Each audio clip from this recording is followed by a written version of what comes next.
Eh Themba, uyabona mfana wami, ngoba ngikubize la, kunento mfana wami okumele ngikutshele yona, and angazi nokuthi umamakho uzoyithatha kanjani. Maboy, sometimes i-life inzima, sometimes zonke izinto uzoyibona engazathi zilula, impilo iyashelela, kodwa mfana bengizamile ukubekezela kule viki ukuthi no, ngeke ngize ngiyikhiphe lento, kodwa mfana kuyala.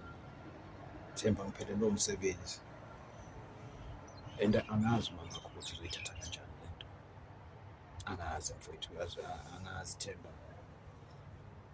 cause sike saba ne-hard time before nomamakho, so ngingasebenzi, so this time angifuni ukuqamba, angazi ukuthi uzoyithatha kanjani Themba.